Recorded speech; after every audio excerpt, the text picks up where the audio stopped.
Ghotki train हादसे की बात करें, जिस दौरान तबाह होने वाले रेलवे ट्रैक दोनों तरफ से बहाल कर दिए गए हैं।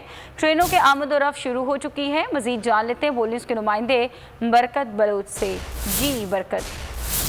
जी बिल्कुल, घोटकी के इलाके रेती के मकाम पर होने वाले इस होलनाक और अफसोसनाक ट्रेन हादसे का जो रेस्क्यू अमल था वो मुकम्मल हो चुका है और ट्रेन की बहाली का जो अमल था वो भी इस वक्त मुकम्मल हो चुका है। मैं आपको बताता चलूँ कि इस हादसे में 65 अफराद जो हैं अपनी जान की बाजी हार गए हैं और 100 से ज़ायद ज़ख्मी थे, जो कि जिनको तिब्बी इमदाद देने के बाद घरों को रवाना किया गया। लेकिन उनमें से 25 ऐसे अफराद हैं जो कि शदीद ज़ख्मी थे, उनकी हालत तशवीशनाक थी, वो इस वक्त ज़ेर इलाज हैं। उन 25 अफराद में से 6 अफराद की हालत जो है इंतहाई तशवीश जा रही है और जो रेलवे का काम जारी था, रेस्क्यू का काम जारी था, वो इस वक्त इख्तिताम पजीर हो चुका है। ताहम रेलवे की इंतज़ामिया के मुतल्लिका अफसरान और वो अमला मौजूद है जिनका काम है यहाँ से ट्रेनों को एहतियात से गुजारना। और ये रेलवे इंतज़ामिया का ये भी कहना है कि ये यहाँ पर लगाए गए स्लीपर और दीगर जो जोड़ हैं ये आर्जी बुनियाद पर है, इसके बाद इसकी मजबूती का काम जारी रहेगा। सुस्त रवि सिलो रफ्तार ही सही, लेकिन ट्रेनों का जो मुकम्मल ऑपरेशन है वो शुरू हो चुका है